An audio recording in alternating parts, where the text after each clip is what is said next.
Next section, brittle stars, the Ophiuroidea. And brittle stars are absolute beasts. You are going to love these. So we're going to start out with these videos, and you're going to click on these and go through them. I'll intro what they're going to show. Top video up here is the brittle star hunting, and I wanted to start with that because it really shows you what these things can do. They are predators, and they are nasty. They're really cool little things. Yeah, they wear a suit of armor all the time. They are just as armored up as you can possibly be, as we will see. And these armored tube feet are going to be formed up like little spearheads, basically. And they're going to use them to wrap around and even pierce the body of a little squid. So watch the brittle star hunting. And yeah, too bad little squid. Feels bad, I imagine. Down here, this is the coolest thing. You've got all these pink brittle stars that just look like, I don't know, corpse meat or something like that. And they're wandering along the seafloor, and there are little bits of shrimp there. And watch these things fight each other over it. Brittle stars are, in some cases, carnivorous. They do not care. They will rip each other limb from limb. And a lot of fish would also come in and rip them limb from limb. And so they're going to tend to live, a lot of them are very deep down in the ocean, or in places where you don't get a lot of other fish. And so they can be bold and brave like this in their hunting. But yeah, watch them try to fight over the little bits of shrimp, and watch as the big ones come in and just absolutely abuse the little ones and steal the food from them. Oh my gosh, yeah. There's a lot of drama in this short video. Down here is going to be a little thing on, yeah, do we see symbiosis? There are certain kinds of sponges that have brittle stars that are associated with them. And this takes you through, they did some experiments to find out whether or not the sponges are actually benefiting, whether it's a symbiosis type of thing. And so they looked at the health of the sponges, and well, I don't want to spoil it for you, but yeah, the brittle star is in it for the brittle star, not the sponge. So have a look at that. And then as a kind of a follow-on there, you have this just horrifying video with the brittle star pounding little tiny baby sponges into its little beaked mouth. And just watch it munch and crunch and tear apart these little baby sponges. It's absolute slaughter. Yeah, really terrible things. And let's go into our actual video here. All right, so these are the brittle stars. Let's meet them. So shown down here, this is the business end of a brittle star. This is the brittle star mouth. And as you can see, it's got all these plates, but the plates actually have little jagged plates that come out. So these are effectively teeth, and it can crunch all 5 of these together. And so it's like just like a little 5-sided mouth. They're gonna pinch down together, and notice how they're all serrated. This is so that they can tear chunks of flesh out of whatever it is they have captured. So the arms are all about grabbing on to something and holding on for dear life. And you can see these are the little tube feet on the side, and little armored tube feet that are going to be like little, little arrowheads or something to sort of pierce and hold on to their prey. And they're going to chomp down here. You have other brittle stars, though, that take more of a pacifist route, if you like. These guys are going to be filtering out smaller particles and feeding it down the ambulacra into the center of the brittle star down here. So that's a different way to do things. But each of these brittle star plates, if you were to dissolve the flesh off, because remember, you got flesh on the outside and flesh on the inside, like all the organs, and the bones are in the middle. What you would see is that their plates look like this, and they've got all these little tiny bumps on there. Each of these bumps is actually made of calcite, and you can see through calcite.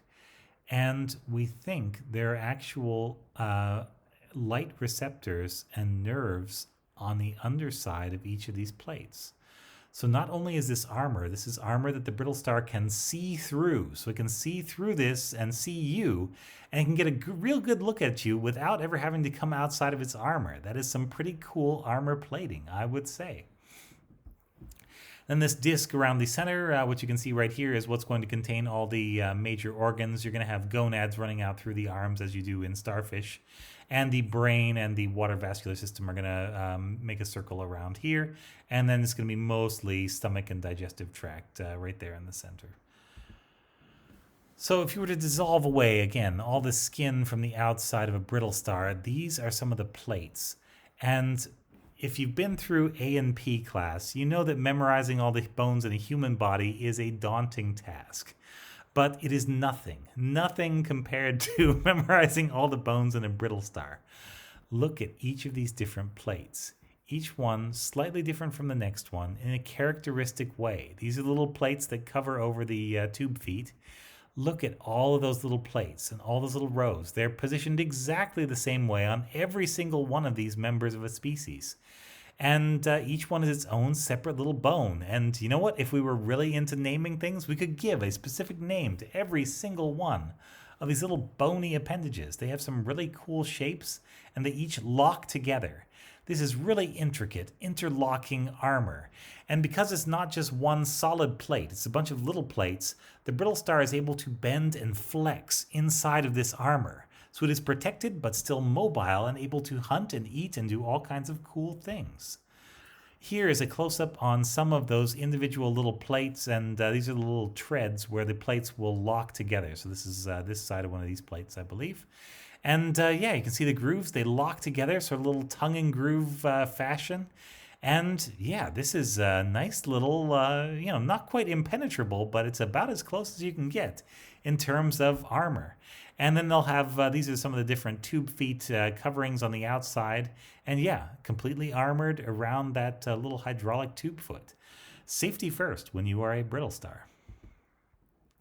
Here are a couple more of those plates, just to give you a variety. And all three of these last slides have been parts of, I believe, some of the same brittle stars. A couple of them are different, but a lot of them are similar, and they're, these are different plates that you find on different parts of them. Some of them are most of them are going to be twofold symmetric in some way. Some of them are going to have the appearance of fivefold symmetry, but it takes a lot of little pieces, a lot of little individual bones to make up a brittle star. And so here they are together. Here you can see all the little plates together, each individual plate locking on to the ones around it. Just the perfect little shape. Here's an embryonic brittle star, and look, even at this early stage, how many plates it has. And so this CPP, this central pore plate, is going to be in the center, and that's going to be the same here and here. And we're just going to keep growing all the plates around this, these radial pore plates and lateral arm plates down here, which are then going to eventually become the arms out here. So we're going to build out from the center, build out from the arms, and as it is growing new bones. So there is never a moment when the brittle star is unprotected and has to face the world on its own. This guy is, they're all armor all the time. So the other thing that we need to know about brittle stars, Ophiuroidea, is that they have these little things called Petit Solaria. So around here you can see those little red dots. These are going to be probably the places where the light is actually coming through. So these are going to be effectively eyeballs and armor at the same time. But centered in the middle of them, look at that thing. It looks like a little T-Rex jaw. Look at the little barbed teeth on here. And they're going to be muscles that can pinch this shut. And so they're like tiny defensive jaws that come out of the surface of some brittle stars, which are Ophiuroidea, and some starfish, which are Asteroidea. And they're really wonderful things to see. When we get to the asteroid section, and when we get to the echinoid section, which is going to be the last one that we cover, or next to last one that we cover, rather, you will be able to see some of these things in motion. There are even some echinoids that have like a 2- or 3-sided version of this, but it's doing the same job. And they're all modified tube feet. That's the way they work. It's the similar musculature, kind of the way a bryozoan had those different things. Remember the avicularia and the vibraculum, which were just modified feeding zooids. Here we just have modified tube feet, and it's the same kind of deal. And so here are different kinds of brittle stars. This is a really wonderful one. These guys are called basket stars, and they just branch out in a sort of a fractal pattern. Each one of these are the arms, and in the center you've still got that little disc with the 5 arms coming out. So you can tell that this is a brittle star. There's nothing else that it could be. And they're fully armored up if you can see it really close. This is a very typical sort of standard brittle star. And then here we have nice little close-ups, and there's a little either embryonic one or actually a very early one, which has weirdly 6 arms. So I don't know if this one got damaged or something else happened there. Hard to say. So let's stop this video early and answer the phone.